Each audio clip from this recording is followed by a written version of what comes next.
No bye, no aloha. All right, we're on. All right, here we go. Mr. Dave Noodle.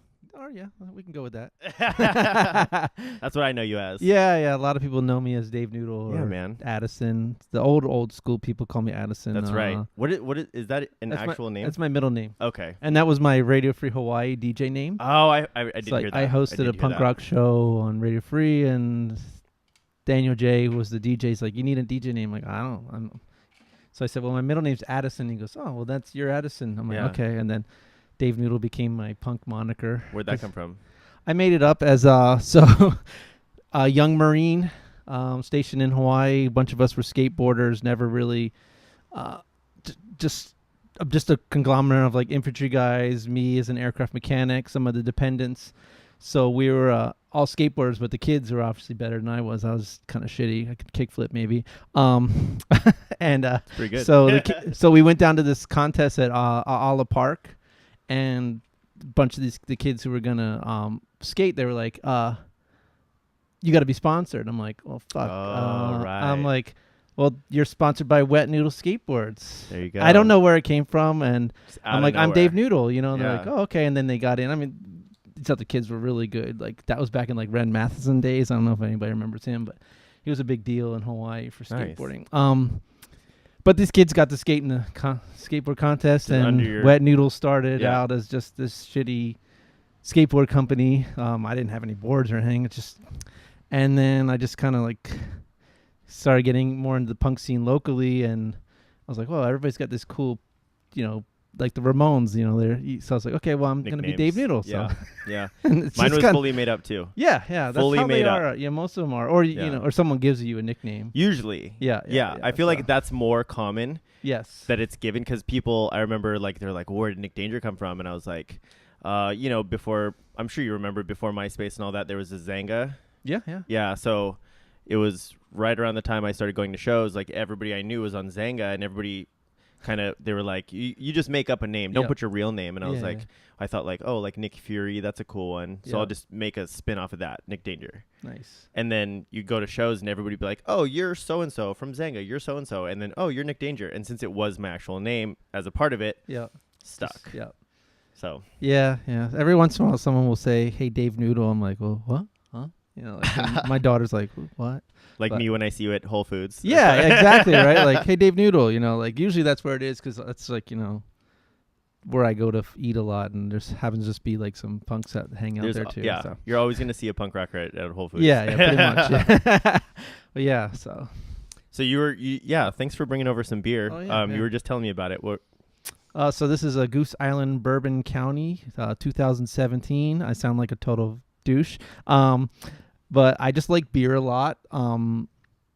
But I'm not one of those like pretentious beer people who's like, oh, let me Right. tell you about the hops, and I Will just you like a drink good. like if I was like, here's a Miller Lite? Would you? Yeah, go, I'll drink a Miller Get out. Lite. Yeah, no, Miller actually. those are the for- worst guys. Yeah. Well, Get no, out. yeah, get out of here with that. No, actually, for over the counter. It sounds like I'm getting drugs. For like just like you buy at Long's on sale Mhm. beer, Miller Lite actually tastes like beer. That's my whereas, favorite. Yeah, Bud Light's like, come on, Bud Light's ridiculous. Yeah, I don't not drink Bud Light because I'm pretentious. I just don't drink Bud Light because it's like the Mio of beers. Yeah, I'll drink it So- if I go to like Shirokia Beer Garden and somebody's like, oh, this is a $4 pitcher. I'm like, all right, I'll drink it. But Yeah.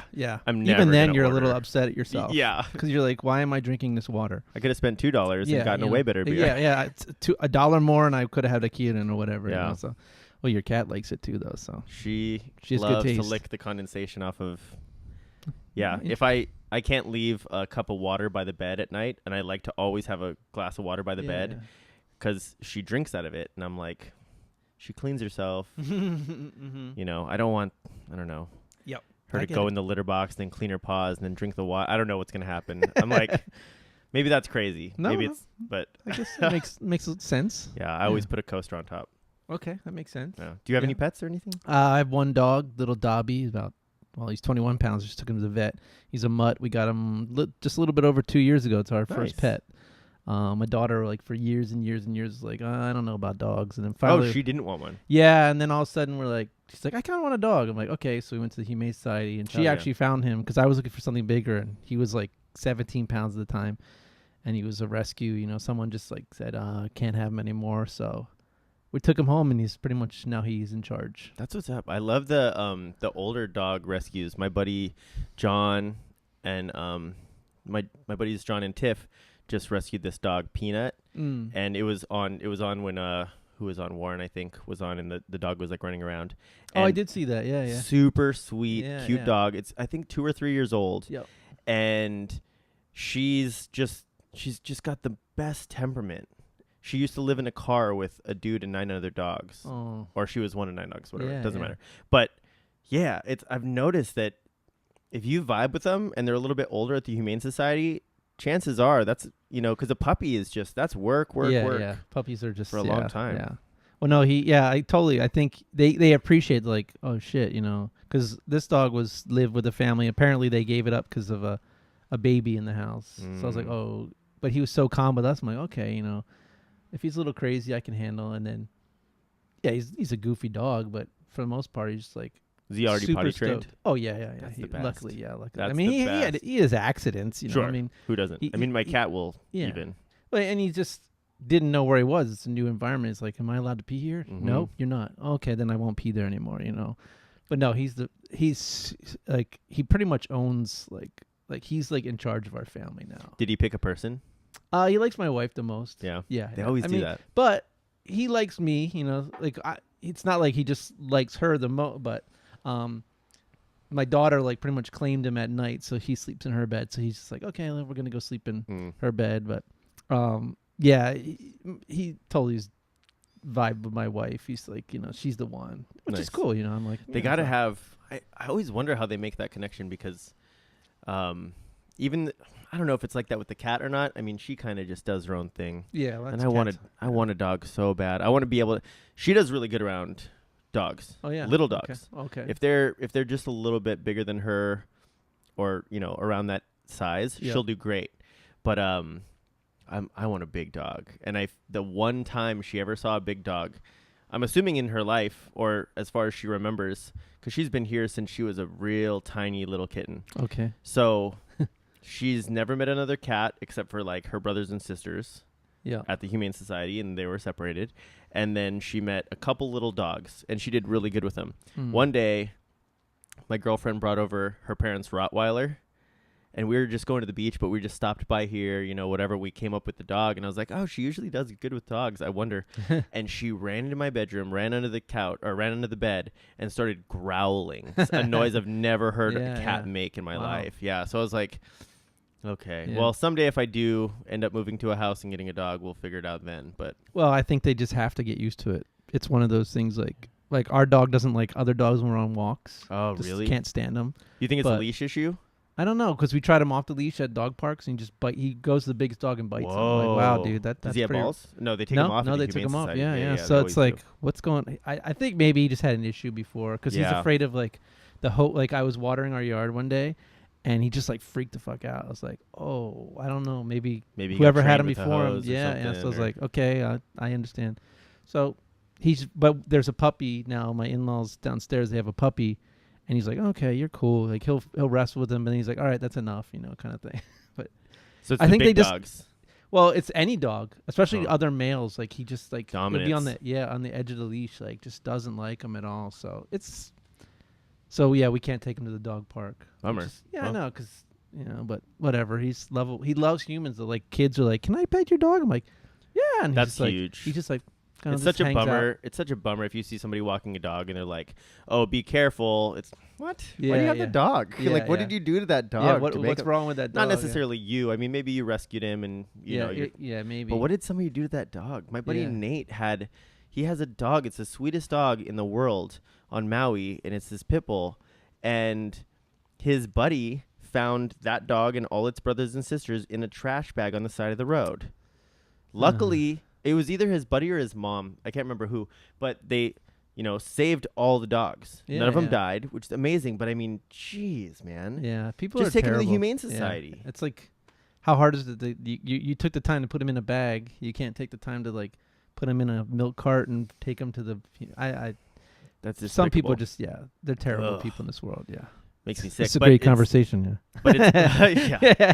But it's awesome that the dog is saved. And every time I go to Maui, they have a big old swimming pool, and the dog just goes and swims by himself or herself, and then she'll come back and jump on me, and I'm like, it's 8 a.m. Cookie. Yeah, and you're soaking wet. Dogs. I mean, don't get me wrong. Cats are like humans, right? Like cats are like, okay, you're cool right now. Nope, you're not cool. Like whereas dogs are just like, for the most part, are like, you're the coolest person in the world. Just like, like love me. Like, you know, those cheesy shirts that say, I wish, you know, I be the person your dog thinks you are. I'm kind of like, it's kind of like one of those stupid for sure Hallmark things, but it's true. Like, you know, like your dog, unless you're a really terrible person, your dog loves you. Like, I mean, I said my dog loves my wife, but he loves all of us. He goes downstairs to my mother-in-law, and she spoils. Well, actually, now I said this, he's actually grandma's dog because she spoils the shit out of him. That's why he's like 21 pounds and just feeds him whatever. And like so, but he just is just the most lovable thing, you know. And I've never experienced in my life a dog that's not been lovable, other than, you know, like guard dogs who are taught not to be lovable. But but they still love their owner. Yes, and that's what they're there. They're acting that way because they love their owner so much that you're not allowed near my owner, which is cool. I like totally that. Cool. I think that's great. It's too bad because I want to pet him, but you know. I know. Yeah. Oh man, every dog we see, whenever me and my girlfriend take out her parents' Rottweiler, 'cause, you know, anytime we go to the beach, we're like, oh, let's go take Hina. She's obsessed with every single dog she sees. She doesn't realize that she's almost a full-grown Rottweiler now, but still very puppy attitude. Yep. And we were down at Kaimana's and saw this Great Dane, and it was like both the Great Dane and her were just like tugging to get at each other, and we're like, well, they both look like they have smiles on their faces. I guess let's see what happened. And it went well. Oh, good. But I mean, you can't let a Great Dane and a Rottweiler run around Kaimana's. There's a million people there. I mean, you can't even let one of those dogs run around, let alone both of them playing. So, yeah, they were kind of like they were probably being tortured. When we separated them, they just stared at each other and they're like, oh, I just want to play with that other dog. But dogs that like other dogs, I think, is really cool. Yeah, I mean, like I said, luckily our dog likes the dog downstairs, just not other people's dogs, which is kind of a bummer. But, you know, I mean, that's just one little quirk. So you get with the rescue. Yeah. That's what you get, right? So, and he's amazing, and he was like 2 when we got him too. Yeah, so he's awesome. Yeah. So, have you been to any shows recently? What's the last show you went to? Oh wow, that's a good question. I'm not one of those jaded old guys who doesn't, you know, I'm like, oh, back in my day, you know. I just don't go to shows. It's kind of off your radar a little bit. Yeah, I mean, I follow you guys all on Instagram, and I keep saying, I'm like, oh yeah, I'll come out and hang out. I think the last one I went to was the fundraiser for Otto, like when he was like getting ready to lose his bakery because of the other bakery. Was like that was after the Sticklers played? Yes. Oh wow. That was like 2016. Yeah. I just don't go. Like I'm always like I know the Descendants were last night. But I'm like, whatever. You've seen them, I'm sure. No, I never have. Never? Nope. No. No interest. I was like, well, it's Friday night, you know. I totally forgot it was happening. And the first time it was happening, I kind of pulled that like punk card where I'm like, fuck those guys for, you know, getting back together for money and charging $35 to see a punk rock show. That kind of irks the shit out of me still. Yeah. But I also, as I get it, I totally get it. Like, I'm not gonna get on my horse and just like, but I totally get it costs a shit ton of money to come to Hawaii. It doesn't cost that much. Yeah. But you know, all the promotion, you have to pay the venue, the blah, clubs blah, blah. need to get their take. So I've always just been like, you know, I did not go to Descendants because it was $35 the first time, but it was like one of those like, well, that can be my excuse why I didn't go, other than being lazy. Whatever. Yeah. I mean, it's like me and Josh were saying too. It used to be every weekend is like, oh, where are we playing Friday? Where are we playing Saturday? Yeah. It was always yeah. Or if we're not, like, where who's am I going playing? to watch? Like somebody's playing, and now like being able to be at home, just hanging out with you on a Saturday night. Yeah, it's kind of a lot nicer. I mean, it's like 9:30 on a Saturday night, you know. It's like, killer. Yeah, it's awesome, right? Like, I love it. I totally understand. Yeah, you know. Well, you kind of stepped away because of your daughter, right? Yeah, I mean, it was kind of like I got to a point where I'm like, I can't do this anymore every night. Mm-hmm. It just was, silly. I was getting not old, but older, and why was I sleeping in and not hanging out with my kid? Yeah. I'm making choices about myself and not about, being a dad, which I fucking loved being a dad, but I also liked playing music. But now I was like, where is this really? I always just played music to be fun. Like there was never I'm not a good enough musician to have career aspirations behind it. It was fun, so I'm really, at the time when I just dropped out, I said, what haven't I done that, I've already done locally that was fun, so why not just drop out that right now? And I called up my bandmates and I'm like, yeah, I'm done. They're like, okay, cool. And they didn't hassle you. Nope. That's even the better part of the story. Yeah, yeah. Because I've been in bands where somebody steps away and people just get so upset, and you're like, you gotta realize, like, I've been in bands where there's come a hard situation and somebody says, I want to do this, and somebody says, I don't want to do that. If it's not fun, yep, I don't want to be doing it. Yeah, yeah. And I feel like we're on, yes, exactly. we're on the same page on that. Like, yeah, it was still fun, but it was also like, what am I doing? I'm staying out till 2 or 3 in the morning, not getting up on a Saturday morning to hang out with my daughter, because she's a kid, she's getting up at 6. I'm like, maybe it's, I was making it more about me than making it about, everything about my other, my life. And I was like, yeah, that's enough. And I called the 3 guys that I was in the band with at that time, Temporary Lovers. Oh, Temporary Lovers, yeah. And I just said, hey, I'm done. They're like, okay, so, and they were like, cool. Did they all have, they at least had other projects? Yeah, they had that. other projects or other things going on in their lives. Yeah. Like, so, I mean, Temporary Lovers, geez, that band was never serious to begin with. Uh-oh. Oh, got the Billy Joel going. Jeez, how embarrassing. That's all right. I love that song. Oh, yeah. Yeah, I love my Billy girlfriend's Joel. ringtone. Nice. Yeah, that's a great. I sing the shit out of Billy Joel at karaoke. So yeah. So back then, it was just like, they had all things going on, and like the Temporary Lovers, we were never serious. We were more about drinking and having fun, right? And making fun of other people, and that was the no dance band, right? That was the no dance band. Or no mosh band. Yeah. You can only dance. So good. Yeah, it was fun, and we didn't take ourselves too seriously, so we didn't want anybody else to take themselves too seriously. That's great. So, and I guess maybe once in a while it would rub some people the wrong way, but whatever. If you can't laugh, yeah, you need to calm down. Yeah, well, like I said, I was never good enough to like this was going to be a career choice of mine. Like I'm going to play music for a living. Yeah, it was a dream maybe, but I was like, hey, I can play chords, like. Yeah. Not to say that there's people out there that are making a living that aren't any better than you. Yeah, but you know what I'm saying? Like it was. I mean, I had a real job. I was paying my rent for sure. Because I feel the same way. Waking up in the morning and going to work. So music was an escapism thing. So and Temporary Lovers were the complete escape. Like nothing serious about those guys at all. So aside from your daughter, was there anything that has since taken the place of like, oh, this is my creative outlet, or this is my... Yes. Nice. Yeah. Well, I mean, at first it was just because she was young, so I quit when she was about 6.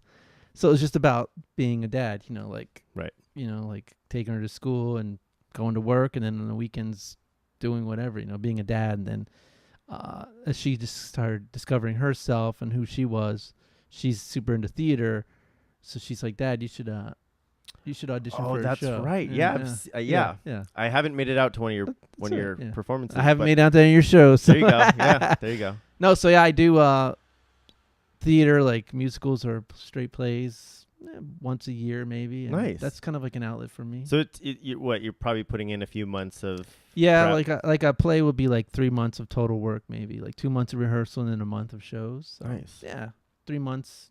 Do you ever? So you used to be in a band with Mish. Do you guys ever do any plays together? We have not, but we've kind of like all of our like paths have crossed in different things. But the 2 of us have never actually done a show together. Like she does a lot of Kumakahua, which is like the awesome local theater that deals with local issues.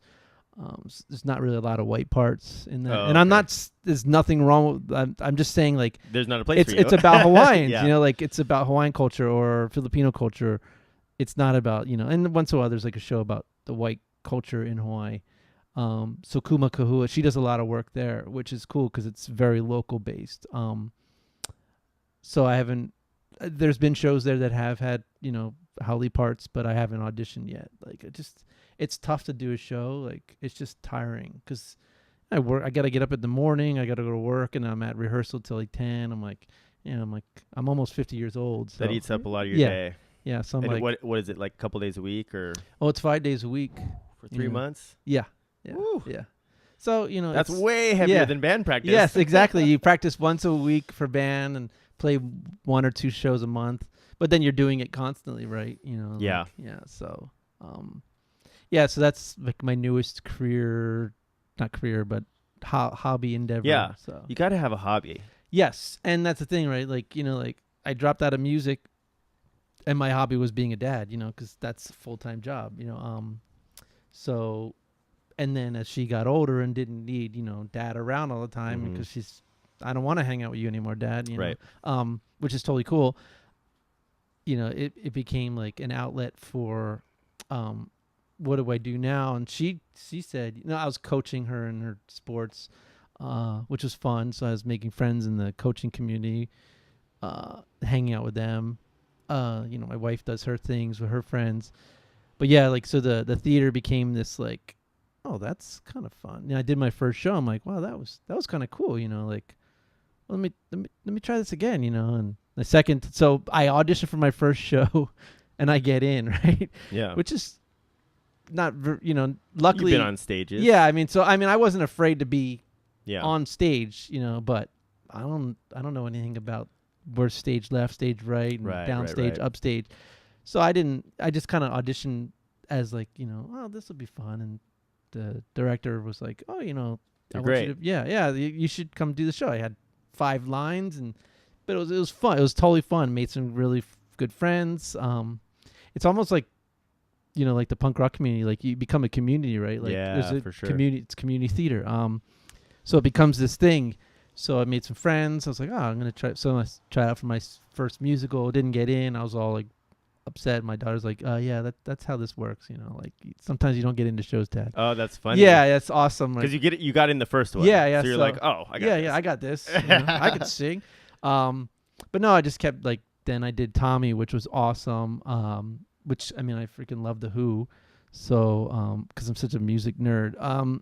So I did that, and I'm like, oh, so I just kind of, it's been about 4 years now. Like, yeah, 2015 was my first, end of 2015 was my first show. So almost 4 years doing that. You just do one a year. 1 or 2, depending on the schedule. Like, what's like this year, I couldn't do a lot because my kid is, I did 1 show, but had a super small part. I just wanted to do the show because it was a really cool story about the Kalau Papa. I got to play angry white guy, which was cool because white people are fucked up sometimes. Yeah. I just watched Black Klansman. Have you seen that? I haven't. It was on HBO tonight. I was like, dude. my wife said she watched it. She goes, yeah, it's really interesting because it was funny, but it was Right. also uncomfortable. you Oh, know? it's Yeah. gnarly. Yeah. So I haven't seen it yet, but I'm gonna watch it. And so. I could be totally wrong about this. I wish I had. Sometimes my buddies over there like checking facts on the computer, but I think it was a true story. Mhm. You do know. Yeah, it's based Yeah. in like a guy in Cincinnati, a cop Oh in my Cincinnati, right? Or God. something like that. Yeah. Yeah, it's gnarly. Yeah. It's like a true story. Like they showed him on like I think they're in the Academy Awards. They showed the real guy. Like Oh, right. it's pretty awesome, right? Yeah, because that's where I heard about it. My girlfriend is obsessed with The Star Is Born, Mm. so we went to see it in the theater. Did you see it? I've seen the one with Barbara Streisand Okay. and Chris Christopherson. Yeah. so then my mom was obsessed with it too. so. Pretty similar Yeah. storyline, I think, from that, because I kind of Yeah. looked back into the differences in storylines, and that was the one that it turned into a singer rather than the previous ones was and the first one is an actor. Okay. The second one was a person who was in musicals, Oh really? which is Yeah, I with haven't Judy seen that. Garland. So Yeah. you know, for that time, by the Yeah. time Chris Christopherson did his and Barbara Barbra Streisand, they Streisand, needed to make it. They're like, no, it's not gonna be about musicals anymore. Yeah. So they did that thing. Yeah. So this one kind of followed it, but I mean, Lady Gaga wrote all this music for it. It's really good music. Yeah. I've heard the music, and I'm just one of those people who hardly goes to movies. I wait till they come out like on HBO or Netflix, and just. I think it's. Yeah, it should be, if it's not out already on some sort of streaming. Yeah, site, I think it's actually available soon. like to rent on like iTunes, but yeah, for sure. I have to like commit myself to movies because I'm like old and like I want to go to sleep. So Netflix is perfect. I get a half an hour or something, and I'm like, okay, I'm good. Yeah, yeah. I had to break up Black Klansman into 3 watches because I would like put it on right before I was falling asleep, and I'm like, this is too good to fall asleep to. I need to stop it. Yeah. But yeah, so anyways, she wanted to watch the Academy Awards because of Lady Gaga and Bradley Cooper were going to perform one of the songs. Yeah. And I kept seeing all the Black Klansman stuff, and I was like, how did I not hear about this movie? Yeah. So as soon as I could possibly get it, I got a hold of it, and which is just a few days ago, and I watched it, and I was like, oh my God. Yeah, it's heavy. Yeah, I really, like, I was changing channels today. I'm like, oh shit, Black Klansman's on. I'm like, all right, well, I told my wife, because I'm off Monday, I'm like, well, I guess Sunday night, since you're going to go to bed early, I'll just stay up and watch Black Klansman. So, are you Sunday night is Game of Thrones? Are you on? Yeah, I mean, I'll have to watch that, and then you big Black Game of Thrones guy? Oh yeah. But I'm not like, I don't know like every character's name. I just like the storyline. Like, how many times have you watched it? You mean like through? All the way through. Twice. Okay. Yeah. So, yeah. Average Game of Thrones guy. Yeah. I mean, like, I understand where everything's going. Sometimes I need to be reminded of stuff. Totally. Yeah, but I think I've done probably at least 3 times fully through. Okay. Yeah. I mean, it's so in depth. So much going on. Yeah. That first season's pretty easy, but well, it is and it isn't, because they start it with all this White Walker stuff, and you're like, yeah, what just happened there in that first scene? Yeah. And then finally, after I watched through several seasons, I came back. I was like, oh, now I understand. Yeah, that was what I did. Like, I revisited before season 7. I'm like, okay, let me watch like 1 through 6. I'm like, oh shit. So many oh shit moments. Yeah, you're like, like it was kind of cool, but I've tried, like, if it's on HBO, like they did the whole like run of it the week before Sunday. Right. So I was like, oh, okay, I put it on whatever episode it was on. I'd be like, oh, cool, and I just watch it. I don't remember every character's names, like, except for like the main ones. But yeah, I'm kind of the same. I mean, I was the first run and second run through. I definitely, somebody had mentioned like, oh, that's so and so, and I'm like, what? What were they on like for 10 minutes? How do you remember that? Yeah. People get. I mean, I tried reading the books, but they're so in depth. I'm like, no, I can't do this. Yeah, I'm not a big reader. I tried to listen to them on Audible. Yeah. Because I'll do that from time to time. I have a few like big, like some hits that were like they just hit for me. Like the first one was World War Z. Okay. That I ever listened to. So I read most of the book, but I'm not a big reader, and I just kind of like, I always lose steam. But I love that story so much. Yeah. And the movie, everybody says, oh, the movie sucked. The book was great. Yeah. But in that situation, they're almost like 2 different stories. Yeah. I never read, but the movie was like, okay. The movie's all right, but that book is really cool. Nope. And the movie should have just been called something else.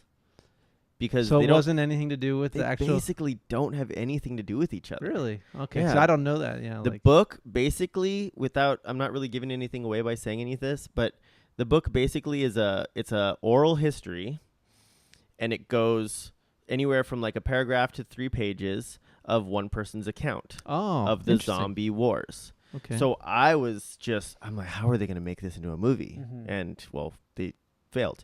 But lo and behold, but they I mean, didn't. When I heard that Brad Pitt was dumping all this money and he was, no, we're behind schedule, but I'm going to put more money and do it. I was like, whoa, I got really excited. Yeah, it's a bummer. It was a letdown, but either way, the book was great. That one, and then I just did David Goggins. Have you ever heard this guy?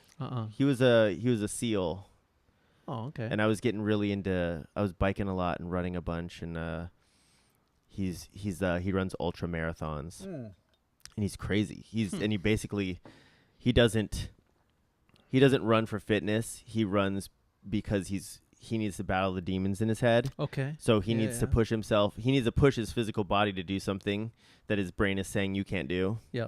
In order for him, so he went through 3 buds training, or 3. Or what do they call it? The buds. You talking about the Hell Weeks or whatever? Yeah. The SEALs training. Yeah. So he did it 3 times, and I've heard that.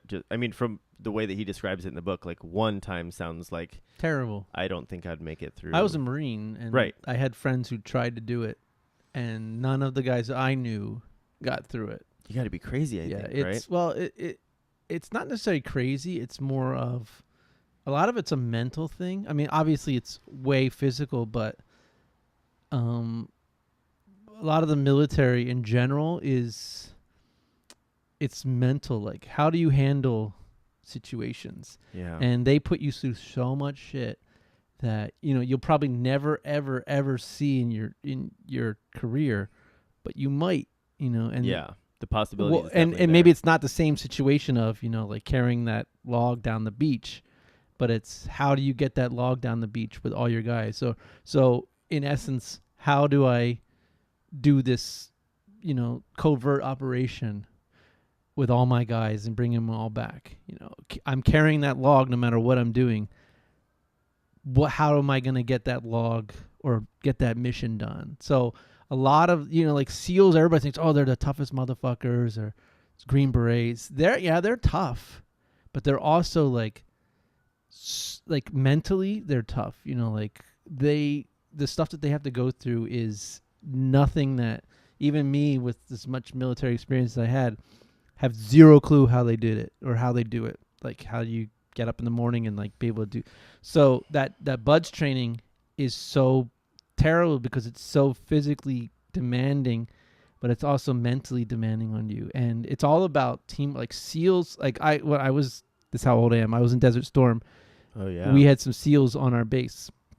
Those guys were the coolest guys in the entire universe. Like but they were like, so you could just see the camaraderie they had together. Somehow we got a hold of ice cream. I was like 19 years old. So I was like on chow hall duty, and we got ice cream, and they were just like so appreciative of this ice cream because these guys go through terrible shit. Like an ice cream just made them so freaking happy. Nice. But yeah, so I mean, that book kind of sounds interesting. So. It's pretty good. Yeah. And to go through that 3 times is just because people are asking me like, oh, you had any aspirations of being a SEAL? I'm like, no. Well, No. I thought the Marines were aside from the Navy SEALs. Oh yeah, the SEALs. But aside from the SEALs, I thought that the Marines were like the ones that everybody's like, oh, those are the bad. Yeah, I mean that's what they say. How was your training? Was it? It was tough. It was terrible. But what they do is boot camp. The essence of Marine Corps boot camp. And I can't speak for the Army or the Navy.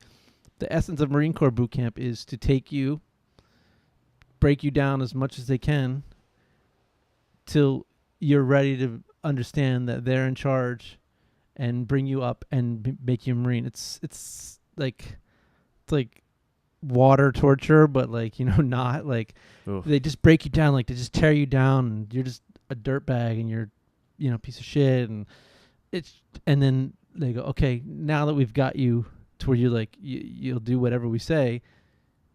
Now they bring you up with a bit of like you're not like a fucking robot, but you understand that like this guy next to you, and to me this day this is how I look at things. The guy next to you is the guy who's going to keep you alive. Right. So but what if he goes down? Are you ready to step into his spot? And is someone going to be... Do you trust that every guy in your, whatever, 10 of you, like platoon or squad or anything, are you willing to be that guy who either puts his life in... You take his life as given, or step in when that life is taken and be the next guy up? So... Now, some Marines take it to an extreme. Some Army guys take it to extreme. But in essence, that is a mantra of the Marine Corps. Nobody's left behind. You're all a team. Nothing gets done without everybody doing it, kind of thing. So it's such a killer mindset to have. Yeah. So. But when it gets to it's a killer mindset to have. Yeah. When it gets to that level, I can't even comprehend that. Yeah, and I can't comprehend life and death. Yeah. With it.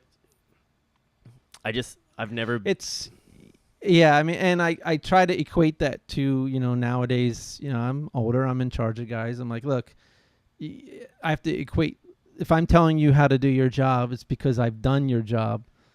And I'm also willing to step in if you can't do that job to do that job. Like that's how this all works. We all become like, what's the word I'm looking for? Like everything happens, like I'll equate it to, you work in a restaurant, right? Mm-hmm. The customer comes in, everything happens because of the machine that's happening. Totally. And teamwork. So those people don't get to sit down until the busboy cleans the table Right. and puts the silverware out, Mm-hmm. and the order is made. The waiter or waitress has to, it's becoming like this. I'm kind of going off on tangent, but everything happens because there's a sequence to things. So Yeah. it's a teamwork thing. You have to trust the person. You have to trust the cook's going to cook it correctly, so I can bring it out, and so the customer walks away happy. We get a good tip. Everybody's happy. Mission accomplished. Right. So back to that book. Like you're saying. Like this guy. It's a mission. Like everything happens in a sequence, and that's kind of where you end up. So. I like it though. I want to be more like that. My dad was in for a while, and he ended up getting discharged honorably, but he's still to this day. I think he still folds his shirts the way that they taught him to fold his shirt and stuff like that. It kind of indoctrinates you. Like, and don't get me wrong, I'm a bleeding heart liberal, and I might have been a Marine killer, but I also had a conscience. And 99% of all military people are. Military is a microcosm of the America. Like there's right wingers, there's left wingers, there's gay, there's straight. Whatever. But yeah, it just becomes ingrained in you. Like you. Now, military's not for everyone. Right. I would never let my daughter join. I just don't think she's not the kind of person who would thrive in a military environment.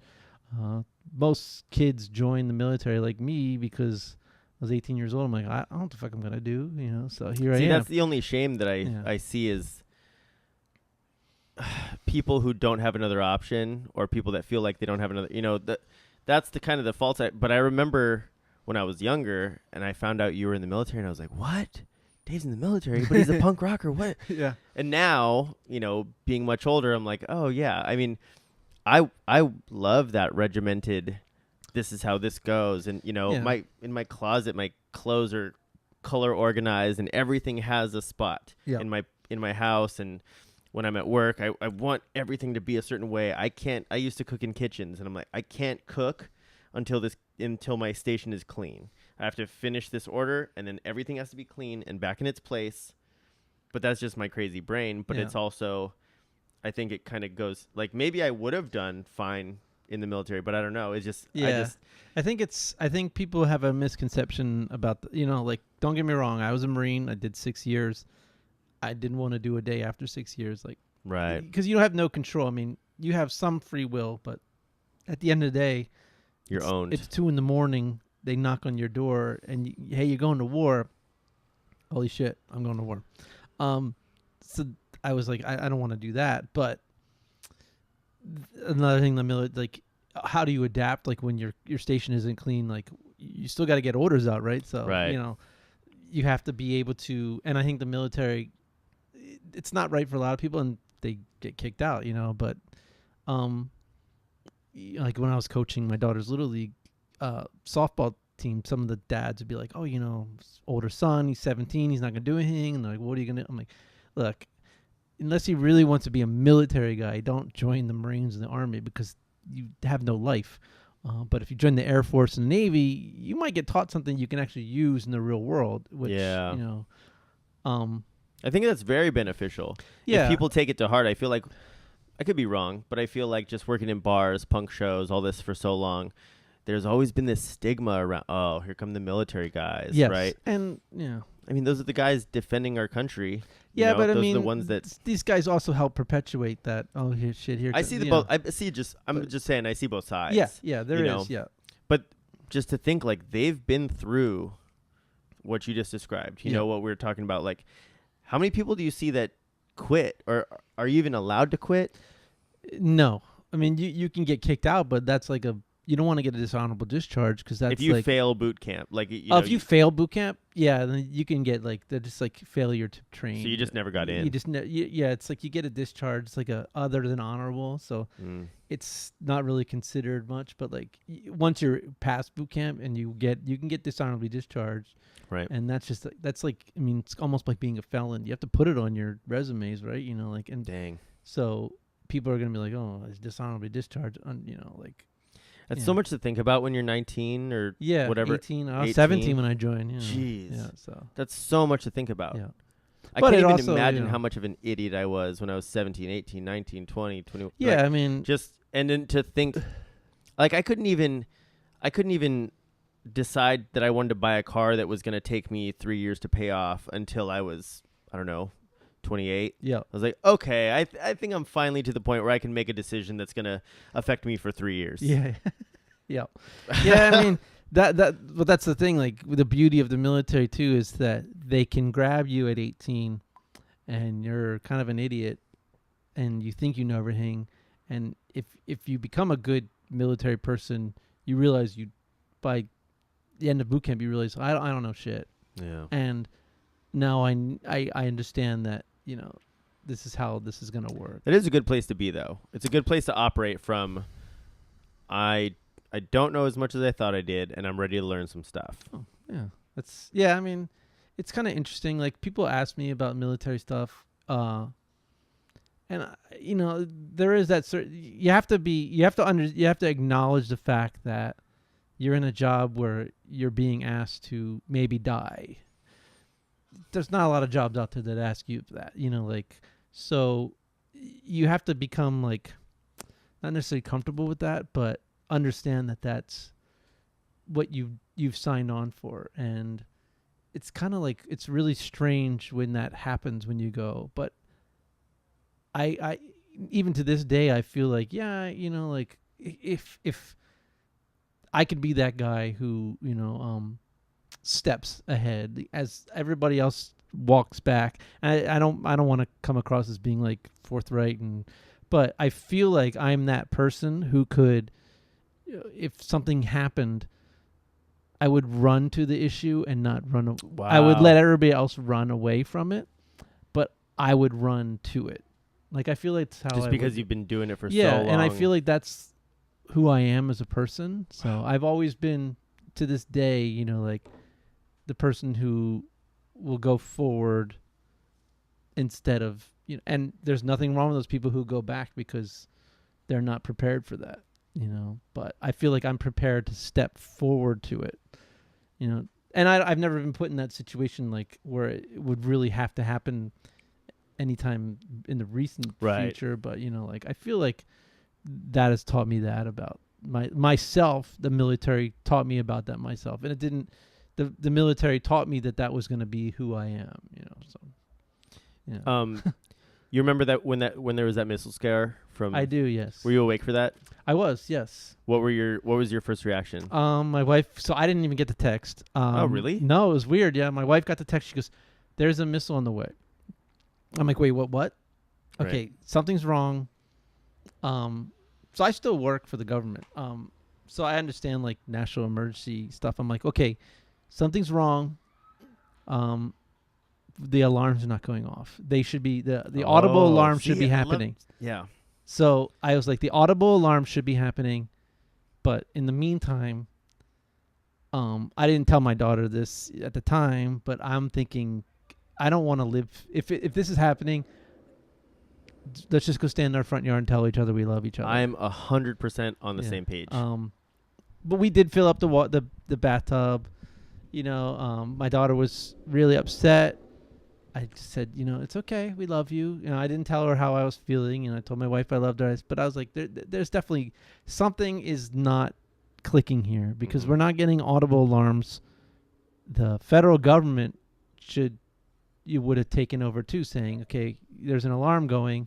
Why, so I was like, and instead of I wasn't level-headed like that. I was going, where the fuck are the audible alarms? Why the fuck? Not everybody has a goddamn fucking cell phone. I was You screaming. didn't even get alarmed, yeah. No, I was screaming. I'm like, where the fuck are the alarms? Whoa, I was really? so You mad. lost your mind. Yeah, I was like so mad that they could send a text out like that and not put the sirens on, which is what they're fucking for, right? You know, Yeah. like. But you didn't think this is you thought it was real. There was part of me that was like, well, if it's real, I know how close we are to Pearl Harbor. But then I'm like, well, if it's the Koreans, they're like throwing darts at a board that's, you know, like the size of a beer can from Korea. I mean, that's how bad their technology is. Okay. So, I mean, that's from what I understood. Was it comforting? Because it seemed you were still screaming. I was still screaming. Like, I was mad that if this was an actual thing, how are they not, you know, there's all these old people who don't have their, you know, have flip phones. They're not getting this, you know, like I didn't get it. My daughter didn't get it. So luckily, what the fuck? Well, kind of luckily that she didn't get it. So, do you think it even matters though? Like knowing what you know, this is just my dumb idiot brain that doesn't know anything. This is what I thought. I go, wherever it hits, the blast radius is what, like 20 miles? Yeah. Okay. So you have no idea where it's going to hit. No. You don't know if it's going to hit Big Island. Yeah. You don't know if it's going to hit Kauai. You don't know. Yeah. Everybody is so self-centered that they think it's going to hit where I'm at. Yeah. So I need to go to the other side of the island. But what if it hits the other side? Yeah. Okay, first of all, and then I feel the same way you did. Wherever it's going to hit, I want to be as close to where it's going to hit as possible. I want to die immediately. Yeah. Because I don't want to live on an island where people are, okay, get your gun. Yeah. Because this is what I really believe, and people argue with me all the time. I think if you have a gun and it's basically going to be an apocalyptic situation, the phone lines are going to be down. Oh yeah. There's only X amount of food on the island and X amount coming. How fast is the relief really going to come if you need it? I mean, look at what happened with Katrina. Yeah. It's going to be fend for yourself. Yeah. And then what's going to happen? If you got your place locked down, you got enough food, and you got a gun to defend it, cool. But if you don't, somebody comes knocking, and they're like, I've got a shotgun, and I'm taking all your food. Yeah. That's basically what I see happening in a situation like that, especially in Hawaii. Yeah. Oh, human nature. I mean, any type of like situation like that would show like how people are. Yeah. You know, like what do you do in this situation? You know, like I always joke around about like if there's a zombie apocalypse, like I'm like, well, we get the fuck out of town. That's why you got to read World War Z. Yeah. It's so good. Yeah. It's okay. so accurate to what would really happen. Yeah. Yeah. Like, I'm like, we definitely get away from people. But yeah, like I think, you know, God forbid they did actually bomb us. Yeah. And you don't know how quickly aid's going to get here or, you know, and if they're going to bomb Hawaii, that means eventually they're going to bomb somewhere else too. So, you know. And also, would you want to live through that fallout? No, that's what I was thinking. I'm like, I don't want to live in the nuclear winter. So I'm a kid of I was born in, you know, 1970. So duck and cover. Yeah, it's right? Well, yeah, like the, you know, like I got nuclear duck winter. And cover. Yeah, like they had this show called The Day After. It was on like ABC. It was like the Sunday night movie, and they showed it. It was like 1981 or something like that. So I was 11 years old. I think it was 81, but it just basically like made how terrible it would be to live through a nuclear winter. I'm like, I believe it. I don't want to live through that. You know, like look at Chernobyl. Yeah, yeah. So I was just like during this whole thing, I'm like, well, I feel comfort in the fact that at least I know we're close enough to what they would be targeting, you know, which would be Pearl Harbor and Hickam, because that's we're within 20 miles. Oh yeah, we're within 20 miles to Hickam. We're probably about 10 miles, I think. So we'd be just within seconds. Yeah, I think so. I mean, people on Kailua side probably be okay. But then I'm thinking, you know. Okay. Yeah, I mean, they would be protected by the Ko'olaus, but. Yeah, like. But the blast radius is 20 miles, and then the fallout radius is. Oh, like hundreds of miles. Yeah, so that's the whole island. Yeah, yeah. So you're fucked. I'd much rather die on impact. Yeah. So that was. At the time, I was angry. And I knew my daughter was freaking out, you know. She was like 15 at the time, maybe, like 15 or 16. Yeah, well, it was only about a year ago, right? Yeah, about a year and a half ago. So, yeah, like 16 maybe. Yeah. It was just, I was like, okay, I got to calm her down. Just thinking about, like, okay, what are we doing here? But there wasn't a lot. And then I'm like, okay, I'm going to put on something, and then I'm checking stuff, and then all of a sudden Tulsi texts. I'm like, okay, good. So. That was a stressful 20 minutes. Yeah, it was crazy. I woke they did up. a play about it. Like, Oh, really? like these people, like it was. Were you in it? No, Oh. but like some people wrote like there's stories about. I want to say it was called like 20 Minutes, and they had they ran the gamut of like people like like a young girl was 14 and lady who was 70, and what were those 20 minutes like? It was interesting. Yep. Yeah. I'm not even gonna lie. I woke up to my roommate, not screaming, but loudly saying, "We're getting out of here," blah blah blah. Like, and he told me to, he basically said, "Wake up, whatever." I looked at my phone, and I just I was like, "What?" Yeah, and I was just, I kind of like went into shock almost, and I'm like, "We're gonna die now," and I just and I was like, that was the feeling I had if I knew I was about to die. Yeah. And my girlfriend was just so mellow. She was like, "What's happening?" And we kind of said, and he's like, "We're getting in the car. We're going to Kaneohe. We're out of here. Whatever." I don't know why Kaneohe. Yeah. Why is that? Yeah. I mean, You don't know. Everybody has different ways of dealing with. But I'm thinking to myself, another thing I did not have knowledge of, and maybe you did, but is if a missile was launched from Korea, how long it would take to get here, which is like 15 minutes, I think they said. Yeah, they say 15 to 20 minutes. Yeah. So by the time that you prep and start heading to where you want to get to, thinking that's the thing. I think everybody's so self-centered. They think that their house is where the missiles, so they need to leave their house. I think you just stay put and you just wonder where it's going to hit. Tell your family you love them and.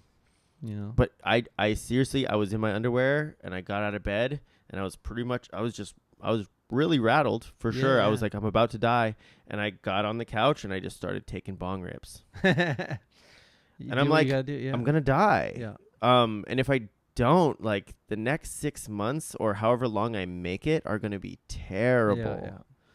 Yeah. So I never really thought it was definitely true, and then when I interpret it as maybe it could, but then I'm thinking, okay, well, in my head I'm like, well, from what everybody's saying, in the news and what I read, that it's not gonna hit, like they're. And if it hit the water, would it make a tsunami, or would it? It could. I mean, I don't know enough about nuclear technology, but from what I understood, I mean, there are the missile defense systems too, right, in Kauai, so. That's to blast it out of the sky? Yeah, supposed to take it out of the sky. Wow. Yeah, so. Yeah. They test those every once in a while if you watch like the news, like, oh, they did another test on missiles and everything was good and they hit the missiles, so. I wonder about that. Yeah, I mean, you never, but, It's kind of...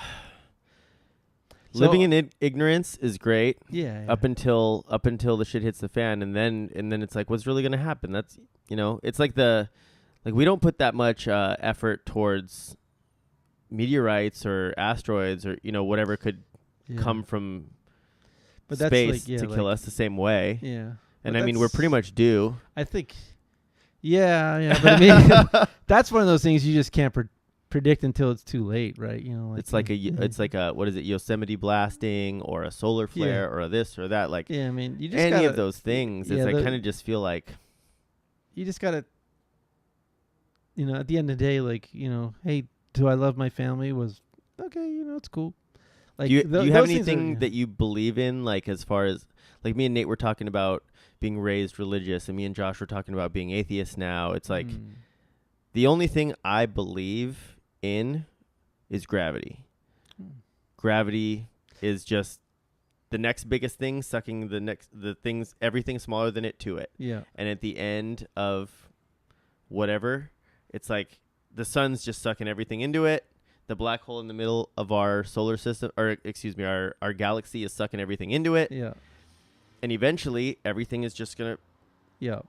So that's what I think. If there was a God, that's all I think God is. I mean, my interpretation of God is... My religion is don't be a dick. And I think Jesus, if, I don't necessarily believe in the Son of God. I'm pretty much an atheist too. Yeah. I believe this was a guy who had some really nice things to say, and maybe he believed he was the Son of God. But I think his maybe he was a guy on acid or something. yeah. You know? I mean, yeah. I think that in the end of the day, though, like if you look at like true, like what Jesus said was like, stop being a dick to each other. You know, like if you're nice to each other, that pays you back, right? Like so. And I've been a dick to people. I'm like, fuck. You know, I've been such an. I believe in karma. Like if that's a religion. I don't think I believe in karma. I think karma is your like I don't I don't believe in karma. I think that karma is the interpretation of how, like, if you're a dick to someone, if it makes you feel bad later on, that's your karma. Yeah. Like if your conscience says, God, you are such an asshole to that person. I do have that. So I don't want to me be that's like my karma. Like Oh, I don't that's necessarily killer. believe that. I like that. Yeah. That's like, a good way. That's the best description of karma I've ever heard. Yeah. Because my basic thing is like you can make anything into whatever you want. Like my dad said this before. He's like, you can believe anything you want, and you can look on the internet and find things that prove it's true. Yeah. You can believe the Earth's fucking flat. I've been watching the Flat Earth. Like I haven't watched it. People have told me to watch it for a laugh, and I'm like, I don't even want to give it time. It kind of almost angers me that people are that way, but people are coming people are coming around to like people are bandwagoning on this like all the time now, and it's like, okay.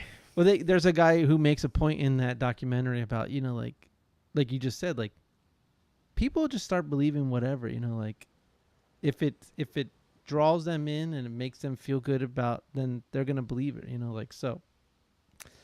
Yeah, if you want to believe the Earth's flat, okay, but like I said, like to me, like you said, like don't be a dick. And how do you feel about like how does your daily interactions with people affect you? Like, were you nice to that person? Does that make you feel good? Like, okay, that's karma. I think you should be the Jesus of don't be a dick religion, because but again, I mean, even Jesus, if all the Christians believed what he actually said and did what he actually said to do, fuck, this would be an amazing place. Yeah. But I'm so scared of followings of things that are targeting other people, making other people have a shit life. Yeah. Because of their beliefs. My biggest issue is with Christianity and other religions is if you don't believe in my way of thinking, then you're wrong and you're going to hell. Like, believe me, if there is a hell, I like we're all going there, because no one is there true free of sin, like this whole free of sin, you go to no, if you're going to get punished for being an asshole. If there is a hell, we're all going to get punished for something we did, being a dick. Yeah. Like that guy that's standing out on the corner that in Chinatown where I passed by saying God hates fags, or saying you're going to holding up this sign, you're going to burn in hell. You really think that, does that person really believe that they're doing good by hate mongering? Maybe, because it's insane. Everybody's got, like, who are you convincing? How many people are you bringing to God that way? I think they like to be antagonists and believe that they're right. Ridiculous. People like to believe that they're right. I mean, and can't accept sometimes that they're not. I would think everybody basically believes they're right up until they're proven wrong. Yeah, but are you welcome to be like some people just don't want to be proven wrong. Like, even when they are, that's the issue. Like, you have to be welcome to be proven wrong. Like, I don't mind being proven wrong as long as you don't do it like a dick. Like, you're fucking wrong. You're like, hey, this is, oh shit, holy shit, you're fucking right. That is, I'm wrong. So don't be a dick. My girlfriend's got a great story that her dad took her to Caymanas when she was a kid, and she said, I want to go swim in the natatorium. And he said, oh, we can't go swim in there. There's sharks in there. She just believed it. Yeah. He said it in passing because he didn't want to he didn't want to explain, no, we can't go in there. He just said, oh, we can't go in there. There's sharks in there. That's don't go in there. Yeah. And she goes, I'm a little kid. I believe you. You're my dad.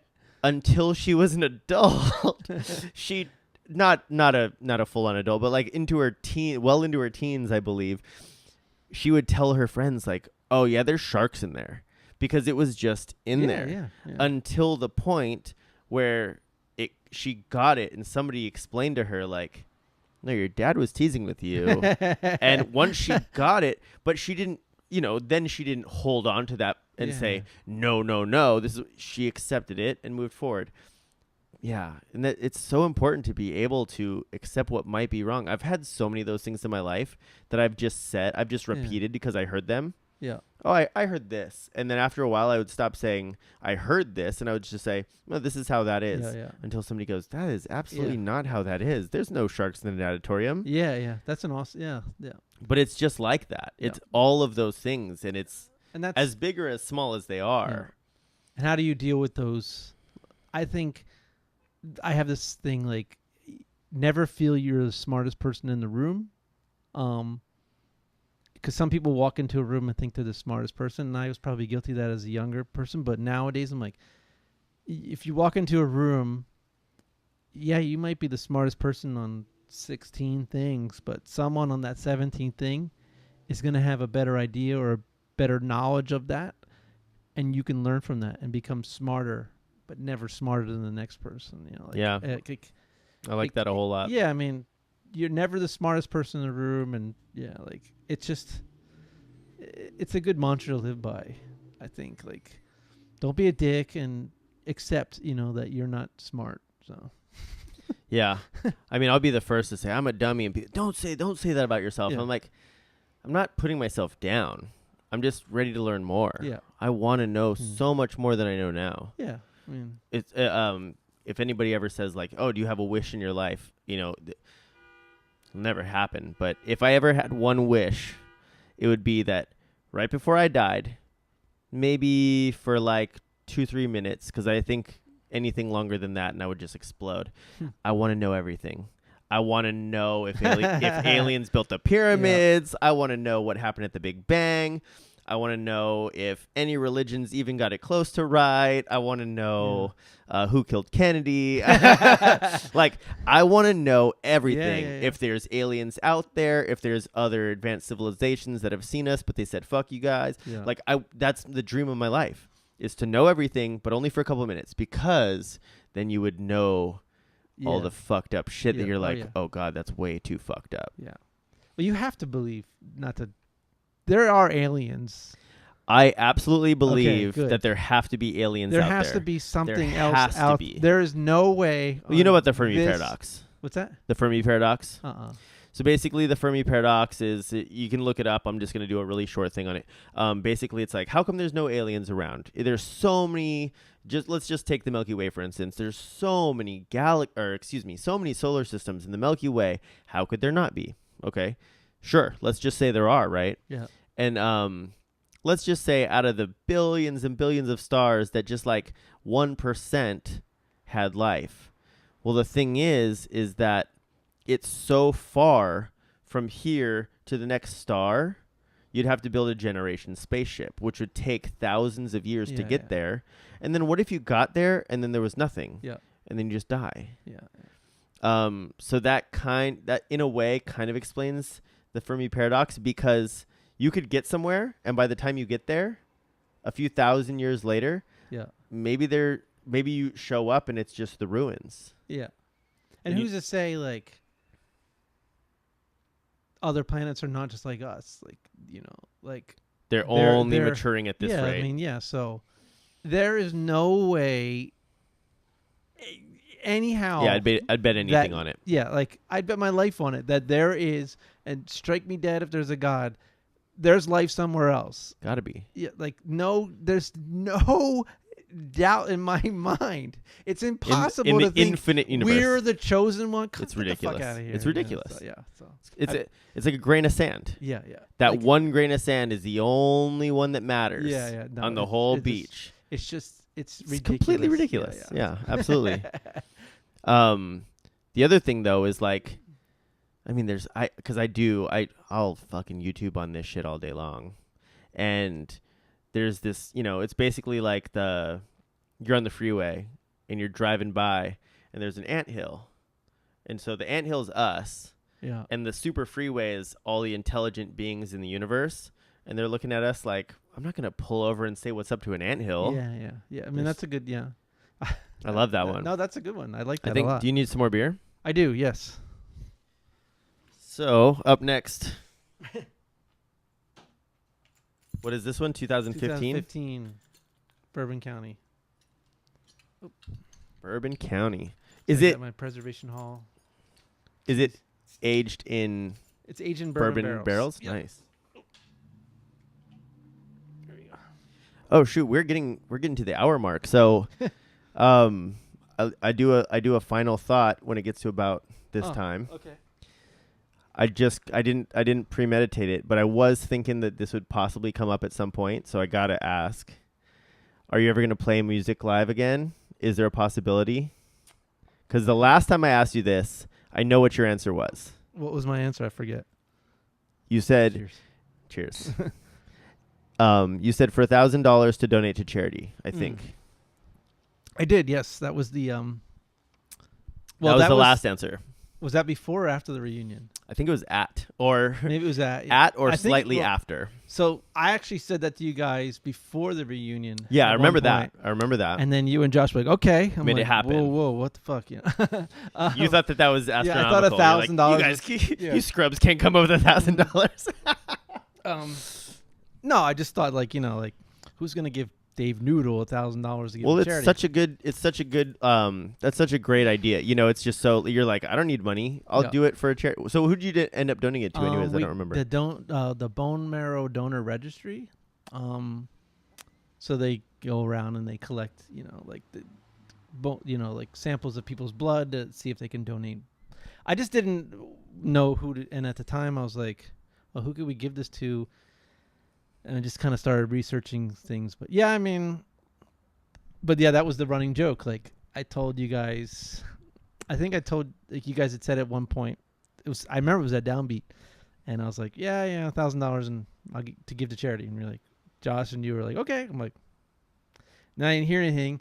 And then at that Buckshot Shorty reunion, Josh came over to me and he's like, all right, what do you want to do? You want to do? I'm like, well, you really want to do this? And he's like, yeah. He goes, well, why don't we do, because at the time Downbeat, he's like, you take the door and charge whatever you want. And you can just give it to charity. I'm like, oh, all right, let me think about it. So I went home, thought about it, talked to Otto, and we did it, it was fucking fun as hell. It was obviously. super fun. Yeah, I mean, I got to be a rock star again for, my daughter got to see me. I think our set was like 30 minutes and 10 minutes of it was talking. It's a perfect set. Yeah, it's exactly, a right? Set We ran out of songs. We're like, all right, we're done. Now I've thought about doing it again. It's almost 5 years now. It'll be 5 years in September.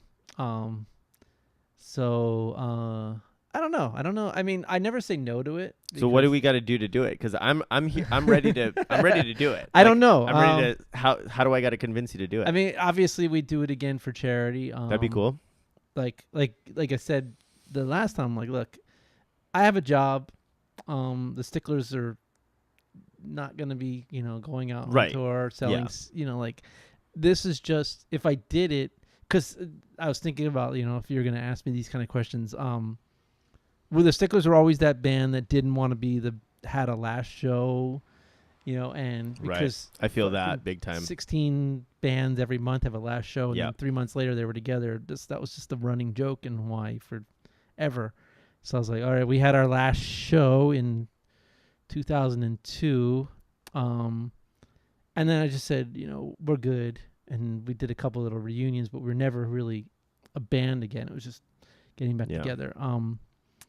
But yeah, when that 2014 thing came around, that was fun. And I was like, holy shit, I didn't know how many people would show up, to be honest with you. Like, I thought maybe we'd get, half of Downbeat. Come on! You had to have known. No, I didn't. You had the Instagram going, and it was wildly popular. Yeah, it was very really popular. quick. Yeah, it was super quick. Yeah. But I still, I was actually watching your interview with Josh and how you guys all talk about how you don't think anyone's gonna be there. You're worried. True. So I was doing a little spying. So I'm always the same way too. When it came to that stuff, and even when I do theater, I think no one's gonna like my performance. There you go. whatever.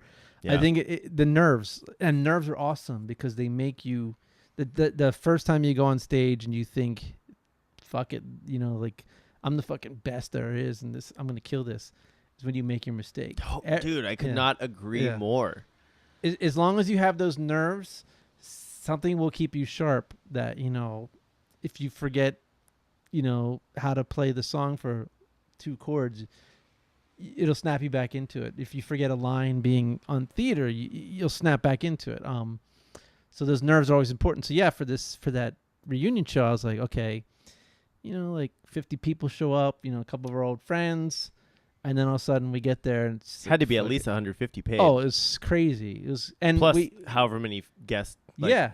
It was, well, we said it was $5 minimum, but you give what you want. Cool. And yeah, people were just giving like $20. Hit the grand, right? Yeah, we got over a grand. Yeah, like I think we got like $1,100.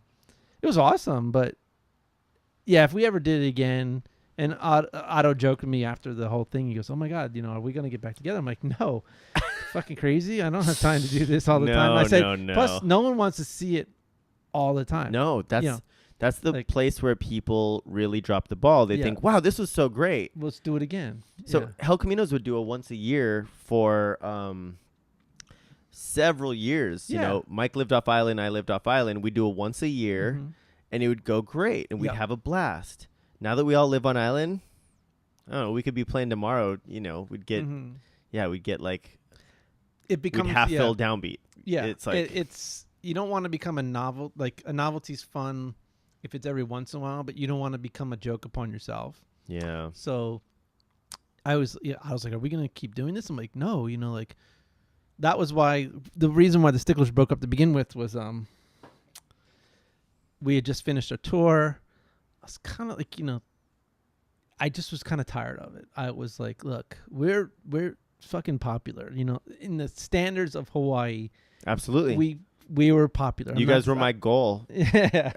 Starting out as a punk, I was like, I want to be as big as the Sticklers in Hawaii. And we were, like I said, we weren't talented, but we were fun. Super My fun. goal was always we were going to have fun, and we were going to, especially the Sticklers, it was more about almost that Fugazi rule, like of everybody's involved. Yeah. We're all going to have fun. We're not going to play 21 and over shows. I think we played one the whole time before we broke up. It was always fun. So that just always was the aesthetic. So when we had the reunion, I'm like, this is fun. So yeah, I mean, I would totally do it again. It had to be another thing for charity of our choice. There's some more local charities. I'm not an idiot, everybody's vain. You live for the applause, right? You live for the love. I do theater. People are like, I do it for the art. Yeah, okay, whatever. But it feels good to be up on stage in front of a lot of people. You want people to love you. That's what the Sticklers were, like we were fucking popular and I fucking loved it. I kind of digressed here. Sorry. No. So yeah, we broke up because at the time I was like kind of tired of it. We did the tour. We were, as far as Hawaii stands were going, we were fucking the shit. As far as a punk scene. Yeah, we were like, absolutely. Yeah, everybody, most people loved us, and if they didn't, they would They still knew come who to you watch. were. Yeah. Or they would come to watch us, just tell us, they pretend they didn't like us. Whatever. Being loved or hated is the same. Yeah, They exactly. know you. yeah, exactly. We were known. So it's like I told Otto and Alex, I said, I think this is good. My kid's gonna get born. I think that this is the time. And Otto was a little bit. They're both a little apprehensive at it because we're so popular. And to me, I was like, why don't we be one of those bands in Hawaii where people still want you to be around instead of being like, oh, there they are again. Like I was like, this is it. This is the time. We came back from tour. We're still like people are coming to our shows. Like let's just call it quits. And they're a little apprehensive, but then at first, and then afterwards, we're like, yeah, it's probably a good idea. Unfortunately, Otto didn't play our very last show because we just had a falling out, but we made up later. It was fine. No, but yeah, like so each time we would do this reunion thing, I was like, just make it fun. But then when you guys were asking us, I was like, yeah. So I keep going back to it. Yes, we would do another show if we could just guarantee that we can give money to charity. So Well, I think we should talk about that. Okay. I had some ulterior motives. Okay. Is that why I got brought here? No, I had a blast talking to you, man. No, it's. I been a feel lot like of fun. I could go on and on and on, Yeah, but we totally could. yeah, I like to try and not expect too much out of people that might listen. No, they're gonna. to listen for They 2 don't or even know that we're gonna have Yeah. a reunion because they've stopped at the military. So they're like, Yeah. fuck. They're just getting all philosophical and fuck that fucking military white guy. Right on, Dave. Thank you so much for coming over. Thank you so Dude, much. That was a lot of fun. I'm stoked. I am too.